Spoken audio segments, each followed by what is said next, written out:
You open the fridge, there's nothing there. So what's it gonna be? Greasy pizza? Sad drive-thru burgers? Dish by Blue Apron is for nights like that. These are the pre-made meals of your dreams. At least 20 grams of protein, no artificial flavors or colors, no chopping, no cleanup, no guilt. Keep the flavor. Ditch the subscription. Get 20% off your first 2 orders with code APRON20. Terms and conditions apply. Visit blueapron.com/terms for more. Ya vienen los touchdowns. ¿Estás listo? Esta temporada de la NFL convierte las jugadas grandes en premios con DraftKings Sportsbook, un socio oficial de apuestas deportivas de la NFL. Descarga la app de DraftKings Sportsbook y usa el código HEART. Ese es el código HEART para recibir $200 en bonus bets al instante cuando hagas tu primera apuesta de $5. En colaboración con DraftKings, la corona es tuya.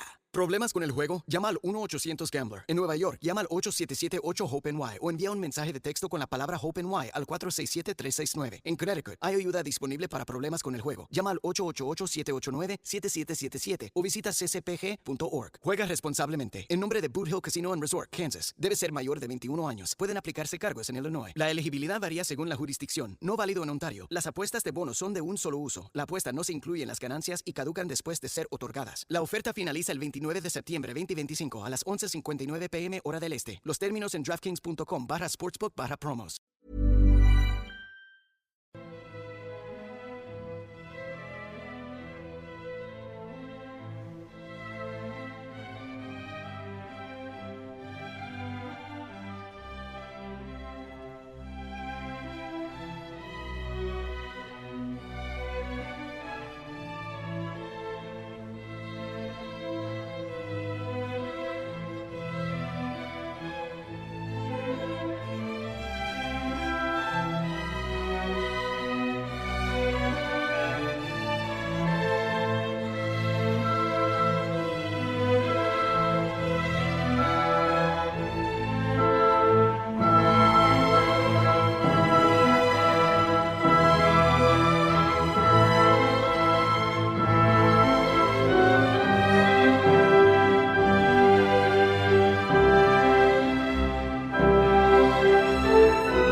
Hi there, and welcome again to the Explaining History podcast.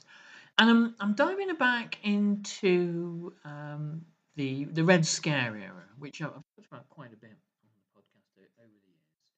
And we're looking at once again at David Coates' brilliant book, The Great Fear, one of the kind of the seminal accounts in many ways of the McCarthyite era.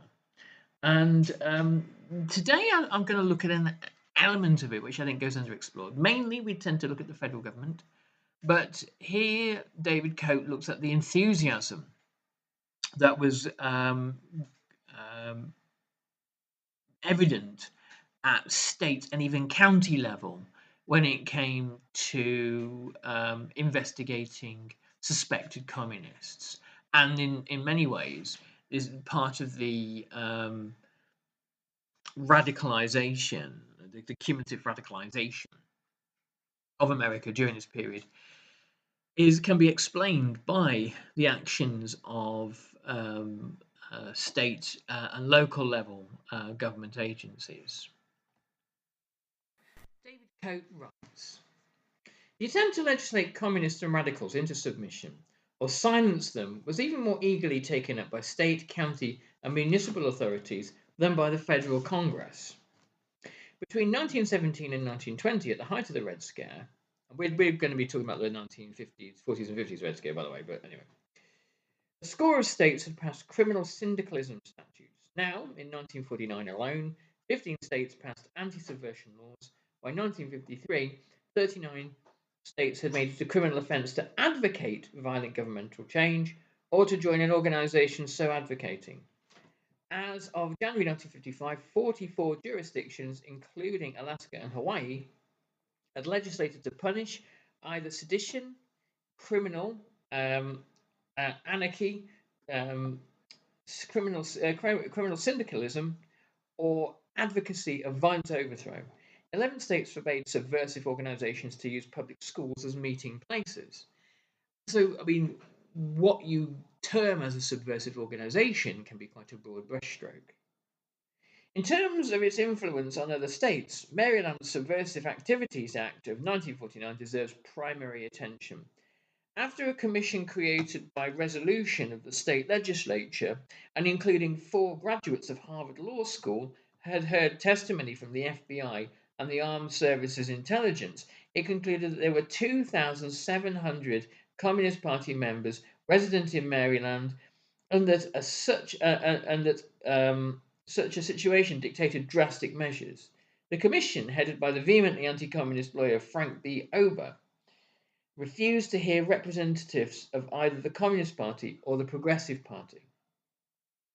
What the resultant act attempted to do was to define and ban subversive organizations.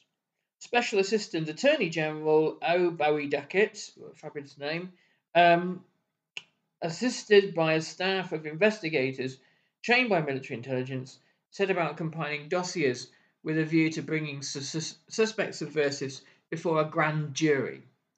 If the grand jury brought an indictment and the state court subsequently ruled that the organization was subversive, then the Ober Act, as it was known, provided that the organization would be dissolved. Its records turned over to the state attorney general, and its property forfeited to the state.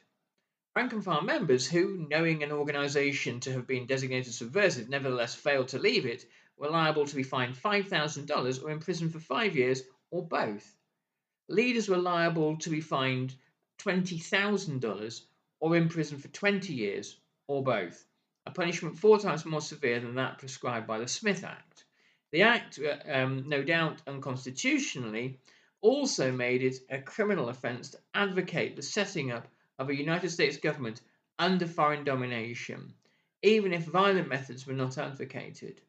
Although the passage of the Ober Act was opposed by the ADA, the Civil Liberties Union, the CIO, and various teachers' organizations, the State Federation of Labor soft-pedaled its opposition, it was approved in November 1950 by a popular vote of 259,250 to 79,120. So essentially passed by plebiscite. So there is a enormously, staggeringly repressive and undemocratic piece of legislation that threatens lengthy jail sentences to people in prescribed organisations, and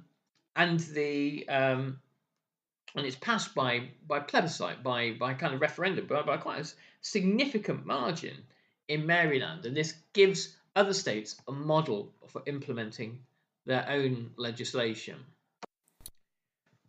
The Liberals drew temporary encouragement, writes David Coate, when in Baltimore, Court Number 2, Judge Joseph Scherbo ruled the act defective on the grounds that it dealt with thoughts rather than actions, that it was in conflict with the First and the 14th Amendments, and that it was a bill of attainder. But the Court of Appeals reversed this ruling. Even so, not a single prosecution followed. Okay. My thinking and my wondering always in this period of American history, America has emerged from the Second World War as the most wealthy and powerful country in the history of the world. And yet it's a nuclear armed state with half the world's wealth. And it has managed to outproduce militarily the rest of the world several times over during the Second World War. And yet, the degree of insecurity, these are not the kinds of political phenomena one sees in a state that is kind of at ease with itself and its own sort of superiority.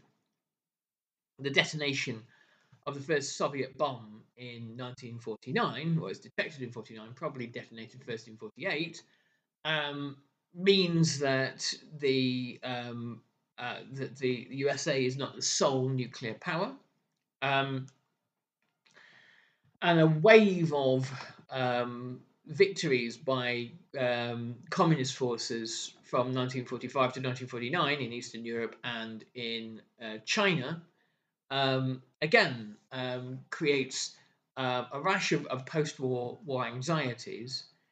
One argument one argument I think that is valid is that by 1946, the Republican Party scores its first major electoral success in the 1946 midterms, using anti-communist hysteria, and it suddenly becomes electoral gold dust in an era where the Democrats, during the New Deal and the Second World War, had really seemed to have addressed most of the significant issues that America faced, and there was a social democratic economic model there that was largely unassailable, and it was a kind of a model of political economy and productivism that had won the Second World War. Most people that had survived the Second World War, soldiers returning home, had no intention and no desire to return to the era of the Great Depression. So anti-communism is a very useful political tool. And also, there is some there's some argument that Roosevelt had communists within his administration, or at the very least, pro-Soviet political, bureaucratic, and diplomatic figures, people like Harry Dexter White, Harry Hopkins, who had given Stalin, so the argument went, much of what he wanted. I know in his book, it's quite a controversial bit of revisionist history, but in his book Stalin's War, Sean McMeekin definitely makes this argument. How far I am along the road with that argument, I'm not sure. Maybe take a second reading. But definitely there's a feeling in America at the time, however kind of inflated or however unrealistic it is, that America has somehow been compromised. And much of this is the product of kind of scare rhetoric by the Republican Party.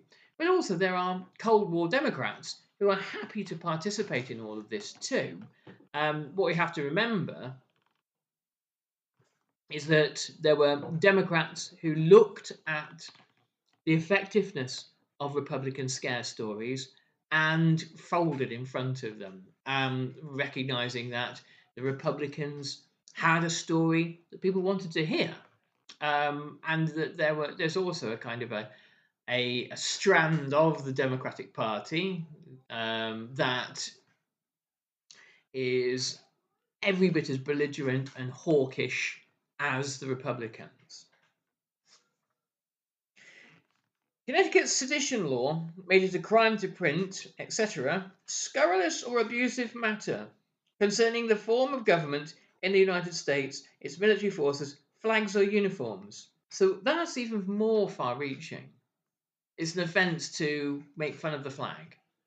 It's an offence to say anything scurrilous, which could mean virtually anything, about the armed forces.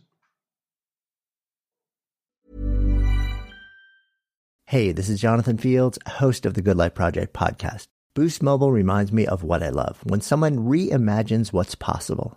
Offering reliable nationwide coverage backed by a 30-day money-back guarantee. While other carriers spend millions on flashy Super Bowl ads, Boost Mobile puts those dollars towards what matters more, delivering reliable nationwide coverage at prices that make you wonder why we've been paying so much. For just $25 a month, you get unlimited service that will never go up in price, not next year, not ever. And they're so confident you'll love it, they back it with a 30-day money-back guarantee, no questions asked. Want to see if Boost Mobile is right for you? Visit your nearest Boost Mobile store or boostmobile.com. Customers who cancel within 30 days of activation will have Boost service fees refunded, activation fees if applicable, and phone payments will not be refunded. For over 150 years, oil and natural gas have been essential to our country's economy, security, and future. The oil and gas industry supports 11 million U.S. jobs and powers transportation, technology, and the products of modern life, from sneakers to cell phones to medical devices and so much more. People rely on oil and gas and on Energy Transfer to safely deliver it through an underground system of pipelines across the country. Learn more at energytransfer.com. At Capella University, learning online doesn't mean learning alone. You'll get support from people who care about your success, like your enrollment specialist who gets to know you and the goals you'd like to achieve. You'll also get a designated academic coach who's with you throughout your entire program. Plus, career coaches are available to help you navigate your professional goals. A different future is closer than you think with Capella University. Learn more at capella.edu.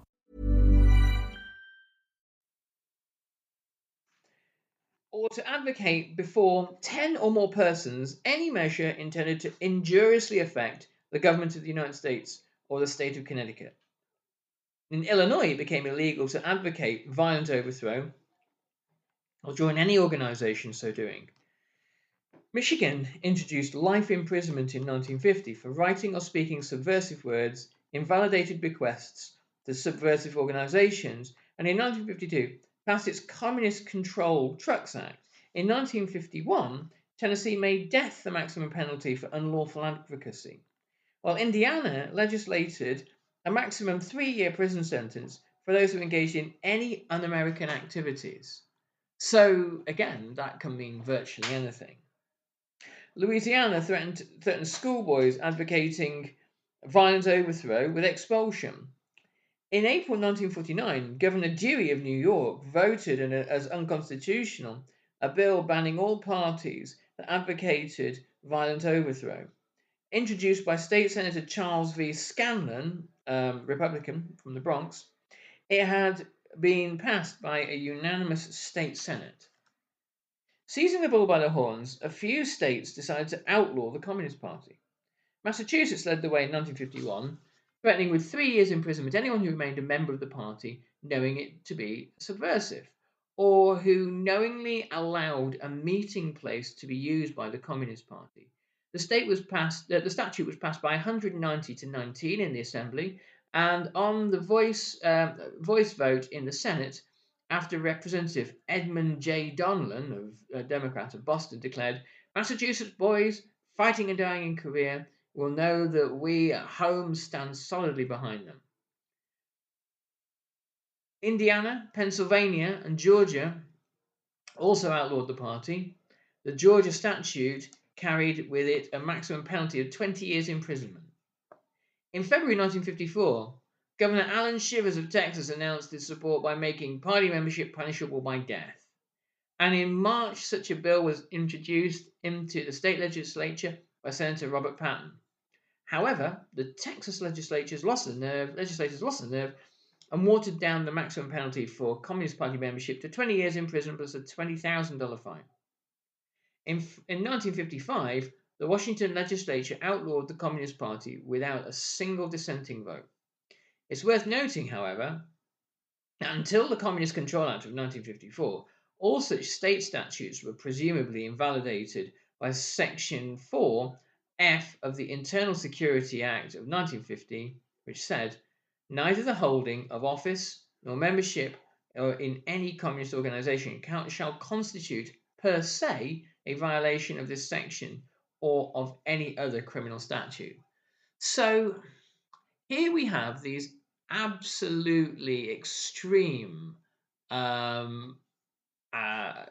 state statutes threatening death in Texas to anybody who was accused of or convicted of being a member of the Communist Party, all invalidated by the Internal Security Act of 1950, which sets out as a federal statute what it is that the limits of the law, and it's not quite as insanely rabid as you find in places like Illinois or Maryland. The that again, it raises some interesting questions about kind of the reach of federal power and states' rights and all that kind of thing, but also about state legislatures creating laws which are eminently unworkable and unlikely to succeed in the long term.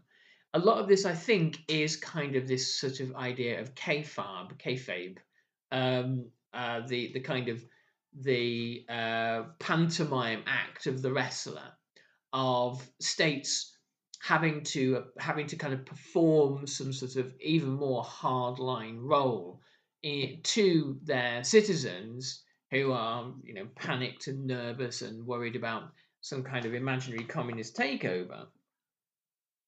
And the fact that you have citizens who are voting for this in huge numbers, if you look at the Maryland figures of 250,000 people voting in this plebiscite, there are large numbers of people that clearly believed that some kind of existential threat to their way of life and to America in general faces them.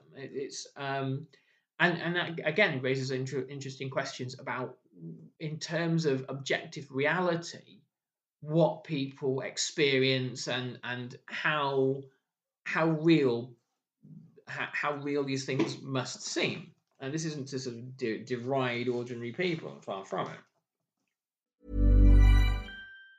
At Capella University, learning online doesn't mean learning alone. You'll get support from people who care about your success, like your enrollment specialist who gets to know you and the goals you'd like to achieve. You'll also get a designated academic coach who's with you throughout your entire program. Plus, career coaches are available to help you navigate your professional goals. A different future is closer than you think with Capella University.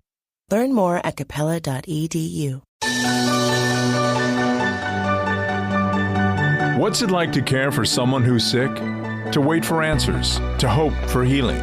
These are the moments our nation's healthcare teams and their patients face every single day. And it's why we do what we do. We're Siemens Healthineers, and we pioneer breakthroughs in healthcare for everyone, everywhere. Across the country, from rural communities to busy cities, our medical imaging, therapy, and laboratory solutions help providers deliver care that can be smarter, faster, and more precise. With more than 17,000 employees across the United States, we're driving innovations that support healthcare teams, strengthen systems, and truly change people's lives.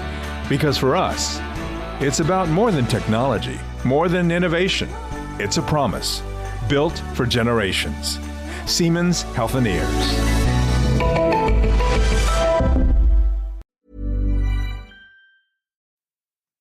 But fine, so yes, where were we? The Federal Internal Security Act of 1950 extended to domestic communist action and communist front organizations the principle of registration already employed in the 1939 Act with respect to agents of foreign principals. But 5 states had already jumped Senator McCarran's gun, the McCarran Act, famously. California, Louisiana, Michigan, and New York, and the administered territory of Hawaii. Soon they were joined in the registration stampede by Alabama, Arkansas, Delaware, Montana, New Mexico, South Carolina, Texas, and Wyoming. In some of these states, the registration provisions applied to all organizations advocating violent overthrow. Largely on the initiative of the state senator Matthew F. Callahan, and with the support of the Legion and the Veterans of Foreign Wars, the Michigan Communist Control Act became law in 1952, endorsed by popular referendum. All foreign agencies, whether or not they advocate violent overthrow, as well as all organizations so advocating, were obliged to register with the State Attorney General and to report both their members and their finances. A 3-judge federal district court dissolved a temporary order restraining implementation of the act, mainly on the grounds of the Dennis ruling. But Judge Theodore Levin, dissenting, argued that the Trucks Act not only invaded a field preempted by the Federal Internal Security Act, but also denied the due process requirement of the 14th Amendment. It is unconstitutional. In point of fact, neither State Attorney General Eugene F. Black nor his successor Stephen J. Roth regarded the act as constitutional at all. So no attempt was made to enforce it. Indeed, not a single organization registered anywhere in the United States. So here again, then we realize the kind of the absurdity of it all. In the United States, registration never happened. Political organizations were threatened with these draconian fines, and yet they never are forced to actually register. It's declared unconstitutional. It's unworkable, and probably the members of the Communist Party of the USA knew that full well and could interpret the Constitution full well, and could see which way this was going to land. And so, what does all this tell us? Is this why are we talking about legislation that was so unworkably ridiculous and over the top and monstrous, but subsequently was never even implemented? Because of the cultural and the social climate that it creates, and which creates it, and the worldview that ordinary Americans were existing in at the time, their sense of what the world kind of looks like, and the fact that there is widespread appeal for these sorts of measures. There's also widespread opposition too, it is worth saying. But for many Americans fighting the Korean War, fighting a war against communist tyranny, there is this imaginary sort of magical thinking sort of belief that communist tyranny, that kind of creeping Stalinism, if it's not stopped overseas, it will come to America. And if it comes to America, you have to be prepared to stop it. Of course, in reality, there was almost no, not even almost, there was absolutely and utterly no prospect for any kind of communist armed insurrection beginning in the United States after the Second World War. To imagine that there was is to really be completely immersed in a totally kind of unreal fantasy set of facts. Though that said, it's not difficult to immerse civilians and citizens in completely imaginary sets of facts, facts in inverted commas. And we have leaders who are highly adept at this. But it is helped in this situation by the global context of the early Cold War years. Okay. So thank you very much for listening today. The podcast, if you value it, runs on tiny trickle of ad revenue.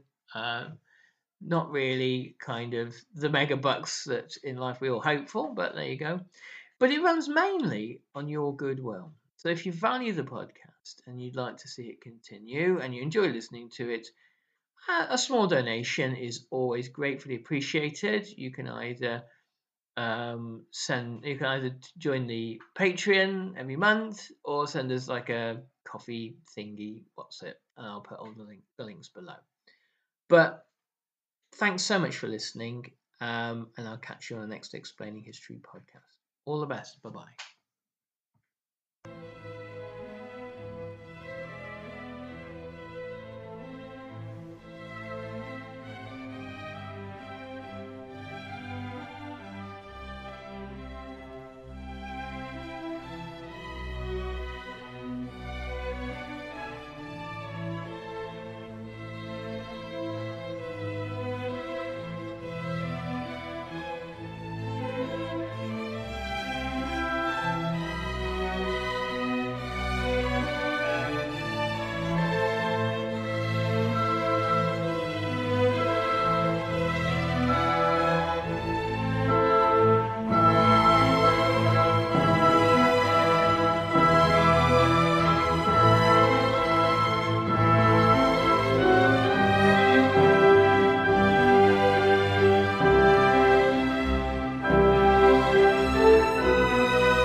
Across America, healthcare teams are managing complex demands. At Siemens Healthineers, we're here to help. With more than 17,000 U.S. team members, we're pioneering breakthroughs in medical imaging, therapy, and laboratory diagnostics, giving healthcare teams the tools to deliver smarter, faster, more precise care. Because when the right technology meets the right moment, diagnoses are clearer, treatments more effective, and lives can truly change. For us, it's more than innovation. It's a promise built for generations. Siemens Healthineers. Ya vienen los touchdowns. ¿Estás listo? Esta temporada de la NFL convierte las jugadas grandes en premios con DraftKings Sportsbook, un socio oficial de apuestas deportivas de la NFL. Descarga la app de DraftKings Sportsbook y usa el código HEART. Ese es el código HEART para recibir $200 en bonus bets al instante cuando hagas tu primera apuesta de $5. En colaboración con DraftKings, la corona es tuya. ¿Problemas con el juego? Llama al 1-800-GAMBLER. En Nueva York, llama al 877-8-HOPE-NY o envía un mensaje de texto con la palabra HOPE-NY al 467-369. En Connecticut, hay ayuda disponible para problemas con el juego. Llama al 888-789-7777 o visita ccpg.org. Juega responsablemente. En nombre de Boot Hill Casino and Resort, Kansas. Debe ser mayor de 21 años. Pueden aplicarse cargos en Illinois. La elegibilidad varía según la jurisdicción. No válido en Ontario. Las apuestas de bonos son de un solo uso. La apuesta no se incluye en las ganancias y caducan después de ser otorgadas. La oferta finaliza el 29 de septiembre 2025 a las 11:59 p.m. hora del este. Los términos en DraftKings.com/sportsbook/promos.